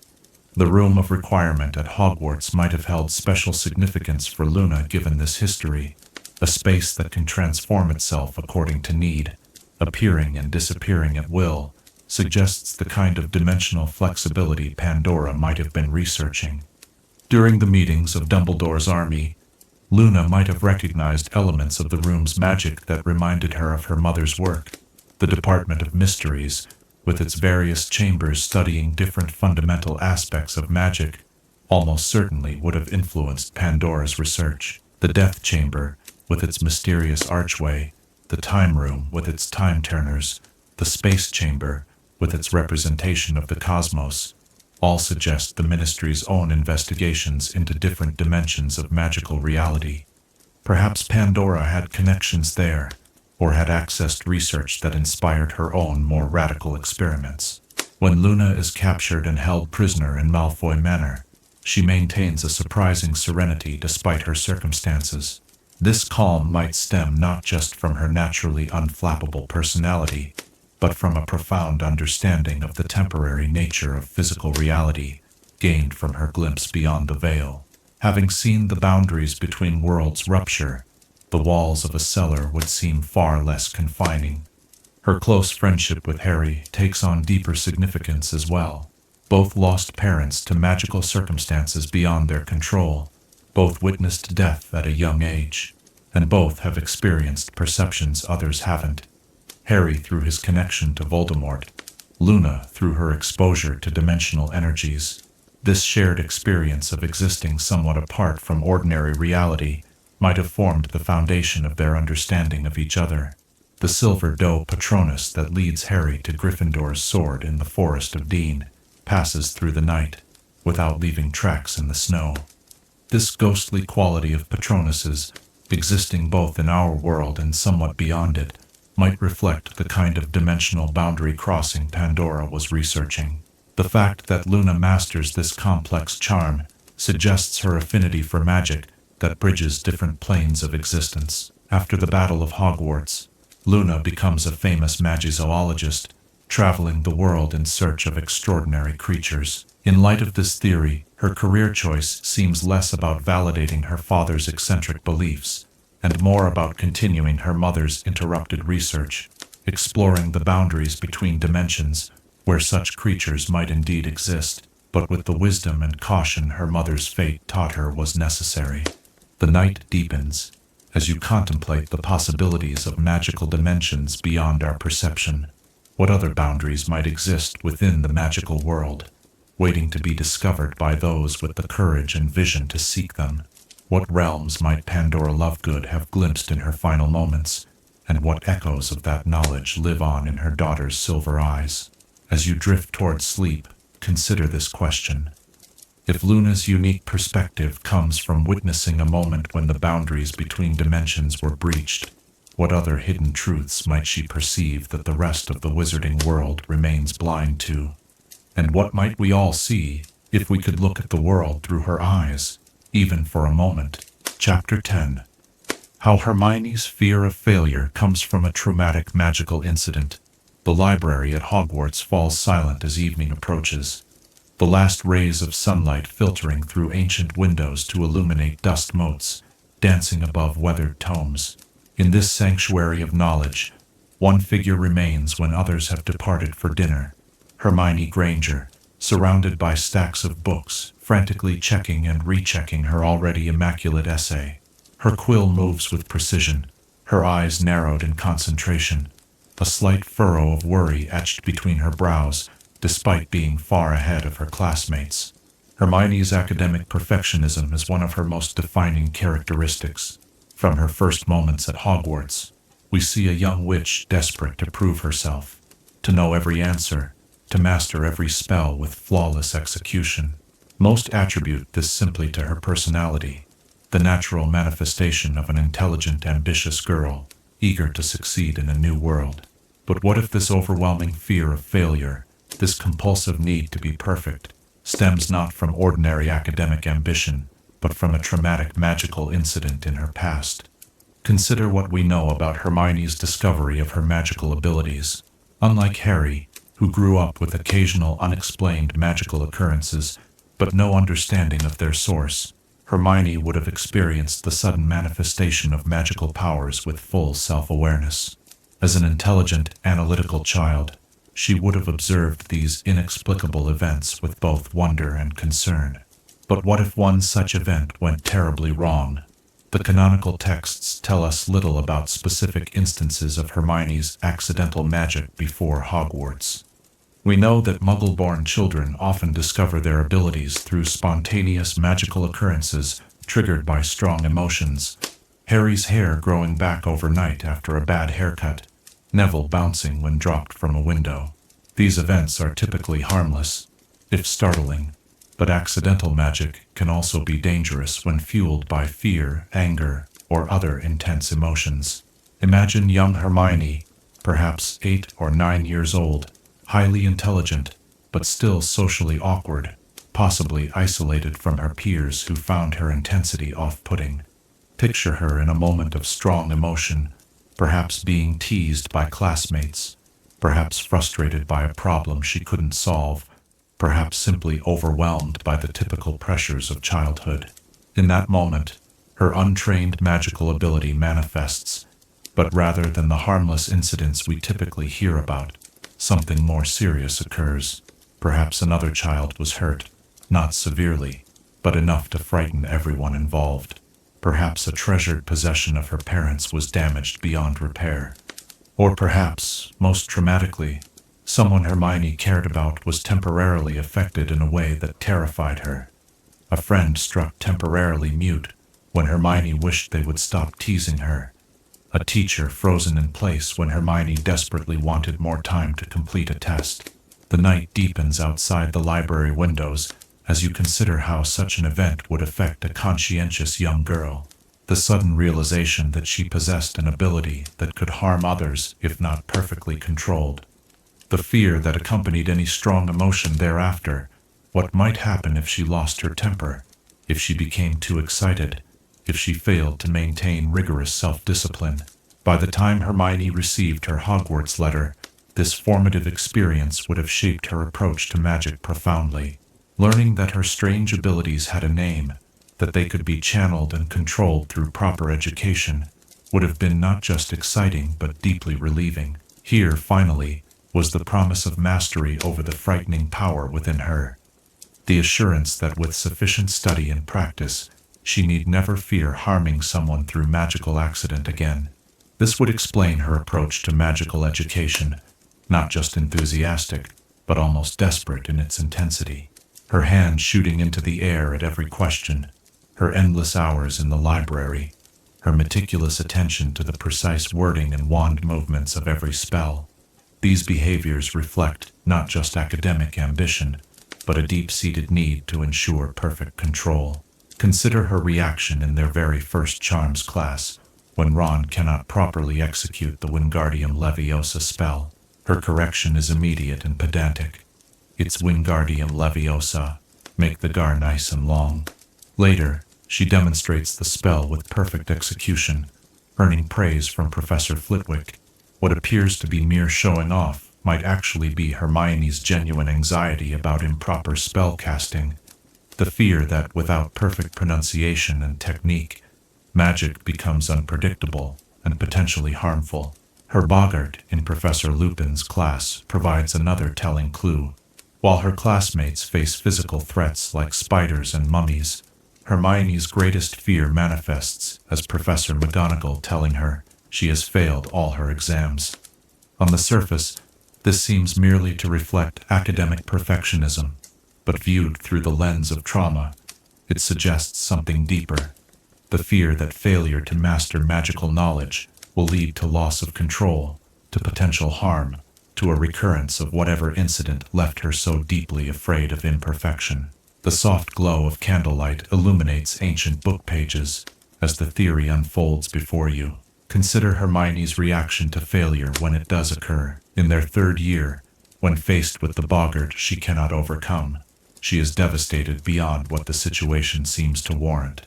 When she storms out of Professor Trelawney's divination class, the one subject where her analytical approach proves ineffective, her distress is palpable. These are not the reactions of someone who merely dislikes being second best. They are the responses of someone for whom failure carries traumatic associations. Even more telling is her behavior during the practical exams in their 5th year. Despite her extraordinary preparation and obvious mastery of the material, she is nearly overcome with anxiety. After each examination, she obsessively reviews her performance, focusing not on what she did correctly but on potential mistakes. I should have defined the lunar phase sigma not omega, and the summoning charm. I substituted augmentations for augury. I don't think that was right at all. This pattern continues throughout her time at Hogwarts. In their 6th year, when Harry outperforms her in potions with the help of the Half-Blood Prince's annotated textbook, her reaction goes beyond normal competitive disappointment to something bordering on crisis. The possibility that her best efforts might not be enough, that perfect adherence to instructions might still result in failure, seems to trigger deep distress. Perhaps most revealing is her behavior during the hunt for Horcruxes in the final book. When faced with challenges that cannot be solved through book learning alone, Hermione's anxiety reaches new heights.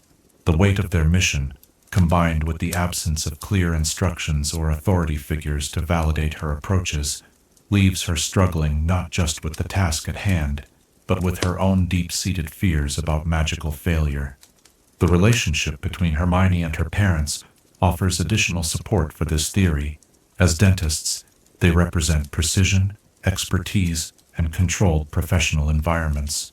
If they witnessed a traumatic incident of accidental magic, their response would likely emphasize the importance of discipline, careful study, and perfect execution, values that Hermione clearly internalized.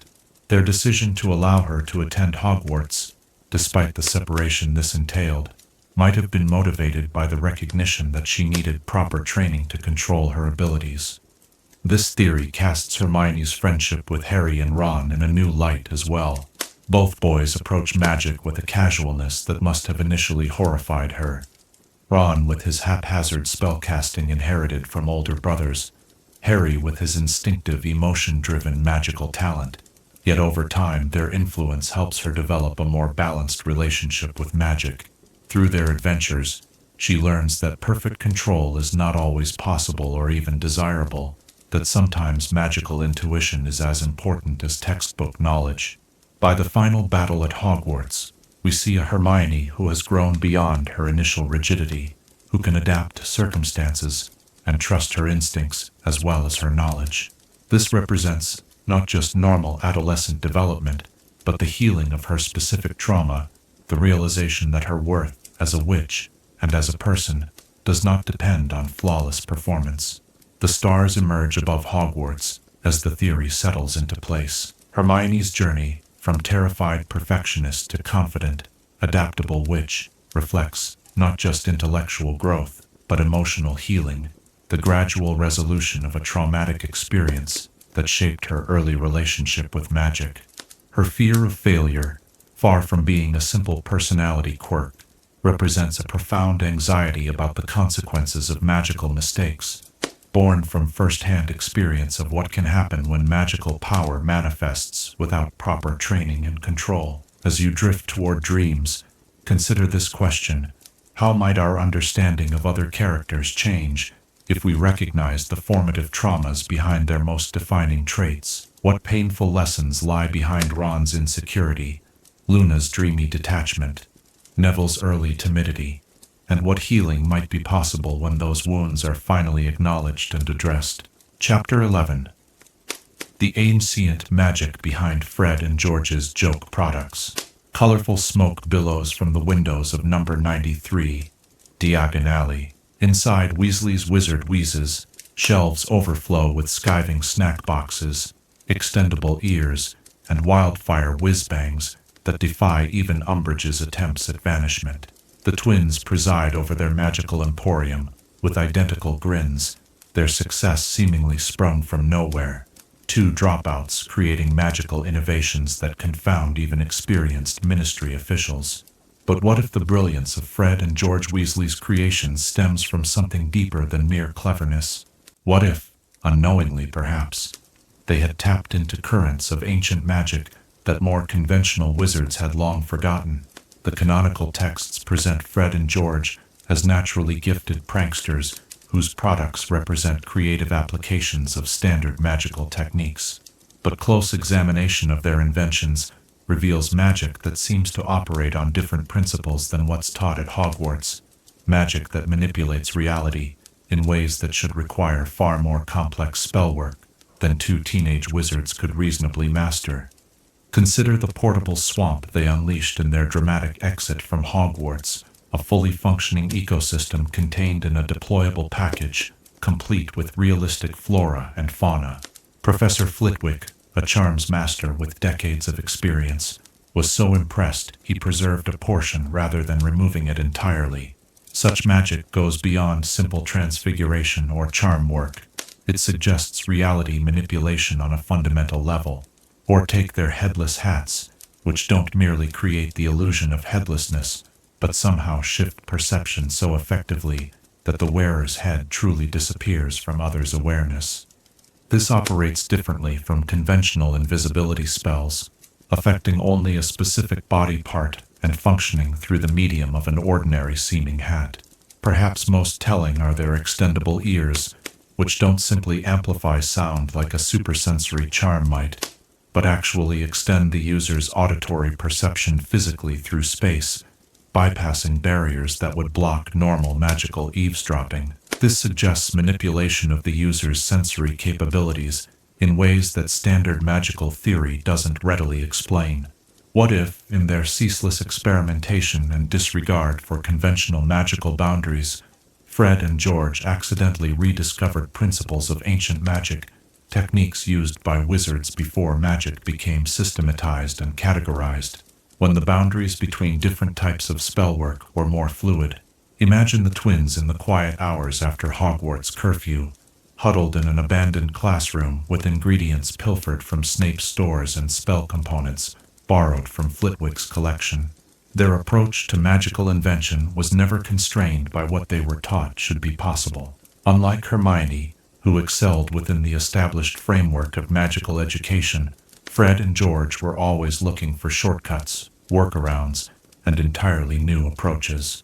In this uninhibited experimentation, they might have stumbled upon magical principles predating the organized curriculum of Hogwarts, magic that operated more on intent and intuitive understanding than precise incantation and rigid technique. The kind of magic that might have been common in the days of Merlin, before the establishment of formal magical education standardized wizarding practices across Britain. The soft glow of wandlight illuminates ancient grimoires as this theory unfolds. Consider the historical context of the wizarding world. The founding of Hogwarts represented a turning point in magical education, the beginning of a systematized approach to teaching magic, while undoubtedly effective, may have narrowed the scope of magical practice. Certain techniques that didn't fit neatly into subjects like transfiguration or charms might have gradually faded from the curriculum, remembered only in obscure texts or family traditions. The Weasley family, being one of the oldest pure-blood families in Britain, though without the prejudices of others like the Malfoys, might have preserved snippets of such knowledge through the generations without even realizing their significance. Perhaps Arthur Weasley's fascination with Muggle objects isn't merely eccentric curiosity, but reflects an intuitive understanding that magic can interact with the physical world in ways not taught at Hogwarts. Fred and George's natural aptitude for magical mischief, combined with their willingness to experiment beyond established boundaries, created the perfect conditions for rediscovering these ancient magical principles. Their products often blur the lines between different magical disciplines, combining elements of transfiguration, charms, and even potions in ways that conventional magical theory would consider impractical or impossible. Take their love potions, for instance. Unlike the dangerous and complex concoctions described in advanced potions texts, the twins created versions that were moderately effective, completely safe, and simple enough to be used by students with minimal preparation. This suggests not just clever reformulation of existing recipes, but a fundamentally different approach to the magic of emotional influence. Or consider their daydream charms, which create immersive half-hour fantasies so realistic that Hermione, no easy critic, was genuinely impressed by their quality. Such magic touches on aspects of reality manipulation that verge on the territory of the Room of Requirement, or even the creation of alternate spaces like those seen in expanded magical tents or trunks. The skiving snack boxes represent perhaps their most impressive innovation, candies that can induce and then cure specific medical conditions with perfect reliability and no lasting side effects. Even magical healing at St. Mungo's isn't so precise or reversible. This suggests the twins discovered principles of bodily transformation, more sophisticated than standard medical magic. Darkness gathers outside the windows of Weasley's wizard wheezes as the theory deepens. What if the twins' success wasn't just good business sense and creative application of standard magic, but the rediscovery of magical approaches that had been largely forgotten in the wizarding world's move towards standardization? This would explain why their products were so difficult for even accomplished wizards like Umbridge to counter. She was attempting to undo their effects using conventional magical approaches, while the magic itself operated on different, older principles that her training hadn't prepared her to address. It would also clarify how they were able to develop such advanced magical items while still teenagers with incomplete formal education. Rather than having to master the complex theoretical frameworks taught in UT-level classes, they were working with more intuitive, intent-based magic that responded to their creative vision rather than textbook precision. The theory gains further credence when we consider the twins' magical style more broadly. They were never particularly dedicated students in the conventional sense, yet they achieved OWLs in subjects that interested them and demonstrated magical abilities far beyond their years outside the classroom. This suggests they had an intuitive grasp of magic that didn't align well with Hogwarts teaching methods, but flourished when allowed to develop on its own terms. Their ability to create the Marauder's map, or at least to understand and use it when they discovered it, also points to an affinity for older, more holistic forms of magic. The map represents an integration of various magical disciplines that would typically be taught separately at Hogwarts. Elements of sentience characteristic of advanced charms, location tracking reminiscent of certain divination techniques, and security features that touch on aspects of magical defense. Perhaps most telling is the twins' approach to product development itself. Rather than relying on established magical theory and making incremental improvements as a Ravenclaw inventor might, they seem to work primarily through intuition and experimentation. This trial-and-error approach, while appearing haphazard, actually mirrors how magic might have been developed before formal education, through direct engagement with magical possibilities, rather than theoretical study. The implications of this theory extend beyond the Weasley twins themselves. If two teenage wizards could rediscover principles of ancient magic through sheer creativity and willingness to experiment, what other lost magical approaches might be hiding in plain sight, waiting to be rediscovered by those willing to look beyond the established categories of modern magical education? This perspective also offers a more nuanced understanding of magical history, rather than seeing the establishment of formal magical education as purely progressive. We might recognize that something was lost in the transition from intuitive, individualistic magical practice to standardized curriculum. Fred and George's success suggests that there's still value in the older approaches, that magic responsive to personal intent and creative vision can achieve effects difficult to replicate through by-the-book spellcasting. The night deepens as the last customers leave Weasley's Wizard Wheezes behind the gaudy displays and joke products. Genuine magical innovation pulses with possibilities that even the inventors themselves might not fully understand. In their workshop at the back of the shop, new ideas take form, products that will make people laugh. Yes, but that also represent the quiet rediscovery of magical principles older than Hogwarts itself. As you drift towards sleep, consider this question: what other aspects of magic might lie dormant in the modern wizarding world, forgotten not because they lack value, but because they fall outside the categories by which magic is now understood and taught? And what might be possible if more wizards, like Fred and George, were willing to explore magic not as a set of established techniques to be mastered, but as a realm of endless creative possibility, limited only by imagination and courage? Chapter 12. Why Hogwarts Ghosts Are Bound by Founders' Magic. Moonlight spills through the windows of Hogwarts' Great Hall, passing through the silvery forms of ghosts that drift between ancient stone walls. Nearly headless Nick adjusts his ruff as he glides past tapestries that have hung for centuries. The Grey Lady maintains her eternal silence, carrying secrets as old as the castle itself. The Bloody Baron's chains rattle softly as he haunts the dungeons, while the Fat Friar offers cheerful greetings to late-night wanderers. These spectral residents have become as much a part of Hogwarts as its moving staircases and enchanted ceiling. But what keeps them bound to this particular location when other ghosts seem able to travel more freely? What if the answer lies in the very foundations of Hogwarts itself, in powerful magic cast by the founders that continues to influence the castle's spiritual inhabitants? A millennium later, the canonical texts tell us that ghosts are imprints of departed souls who chose not to go on, but to remain in the mortal world. Sir Nicholas explains to Harry that he was afraid of death and chose instead to remain behind as a pale imitation of life. This explains their existence, but not their apparent attachment to specific locations within Hogwarts. Why does the Grey Lady haunt Ravenclaw Tower rather than wandering freely? Why has the Bloody Baron remained in the place where he committed his terrible crime against Helena Ravenclaw for over 1,000 years? Consider the timing of Hogwarts' founding.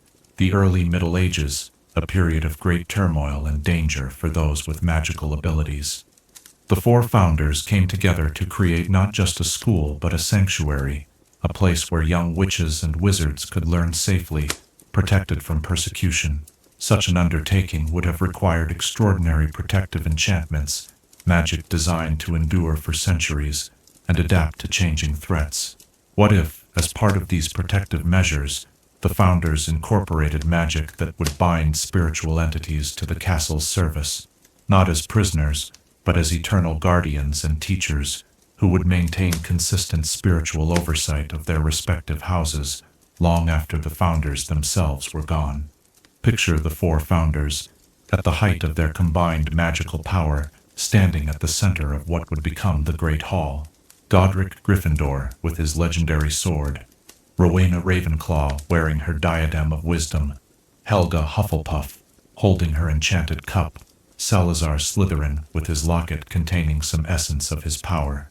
Together, they cast enchantments into the very stones of the castle, magic designed to resonate with souls who chose to remain after death, to offer them purpose and place in exchange for their continued service to the school. This would explain why each house has its own ghost, with a personality and history that aligns with the house's values.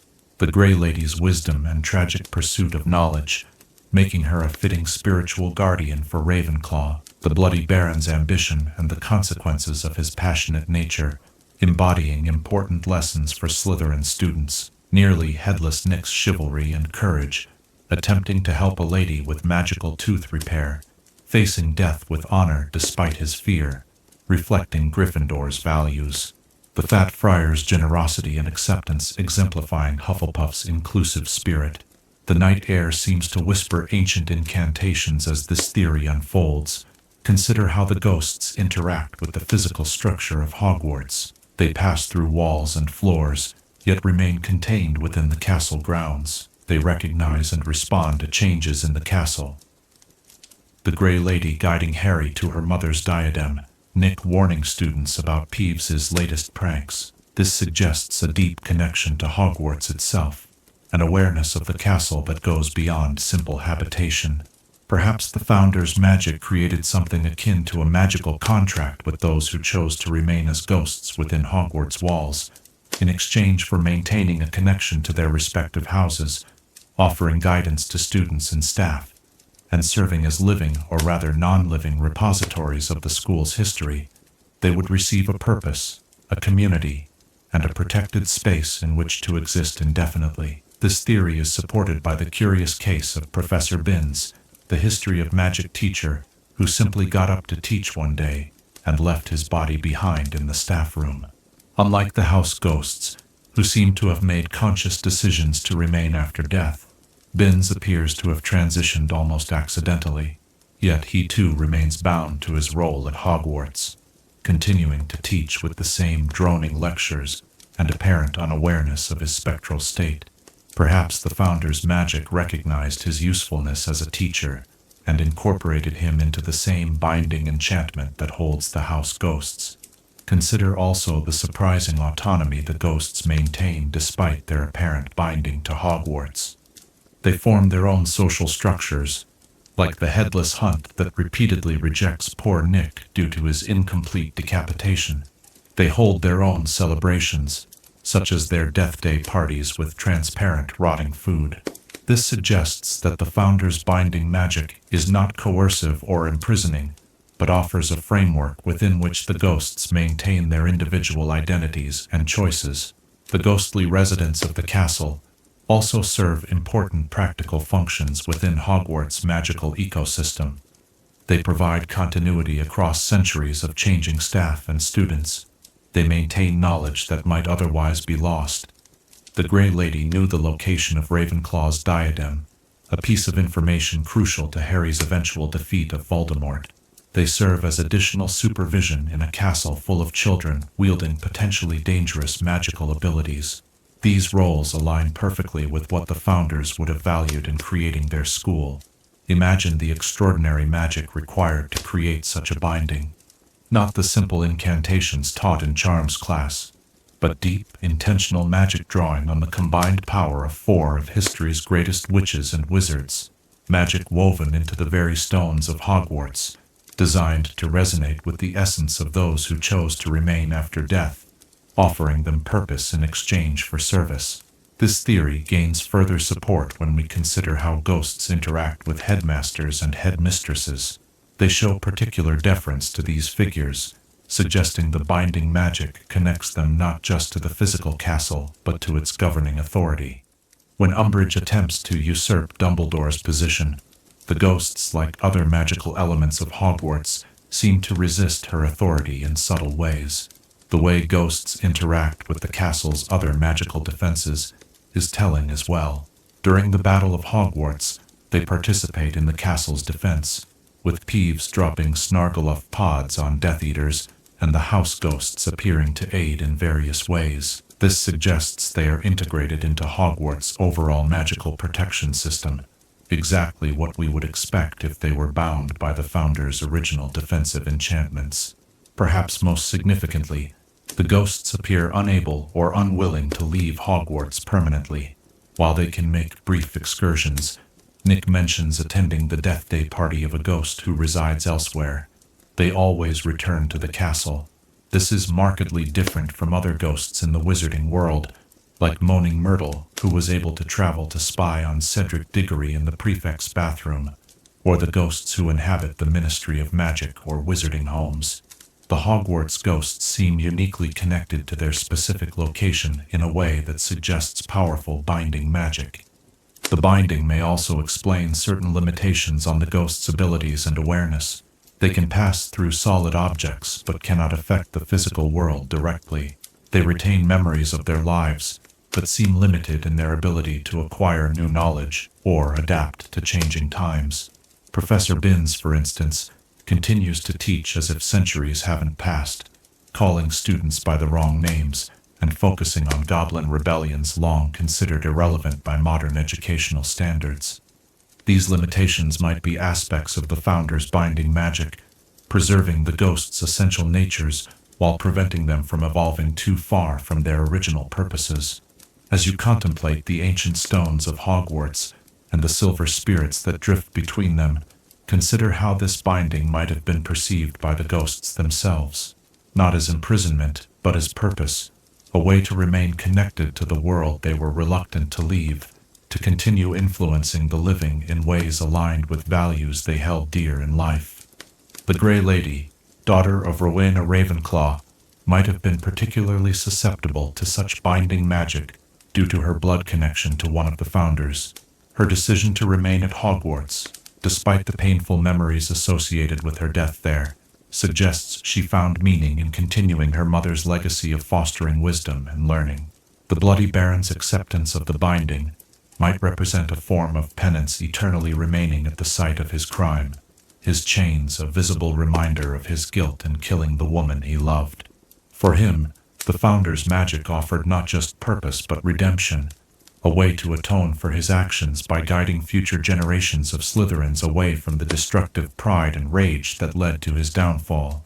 As night deepens over the ancient castle, and the ghosts continue their eternal rounds through hallways that have witnessed a millennium of magical education, consider how the Founder's foresight continues to shape Hogwarts even after 1,000 years. The binding of ghosts to the castle. This service represents not just powerful magic, but profound wisdom, recognizing that a school is defined not just by its curriculum or its architecture, but by the accumulated wisdom and experience of all who have passed through its halls, including those who chose never to leave. As you drift towards sleep, ponder this question: if the ghosts of Hogwarts are indeed bound by the Founder's magic, serving as eternal guardians and teachers for their respective houses, what other ancient enchantments might still be at work within the castle walls? What other aspects of the Founder's vision continue to shape the experiences of those who study and teach there, unrecognized but profoundly influential? 1,000 years after Godric, Helga, Rowena, and Salazar first raised their wands to create a sanctuary for magical learning,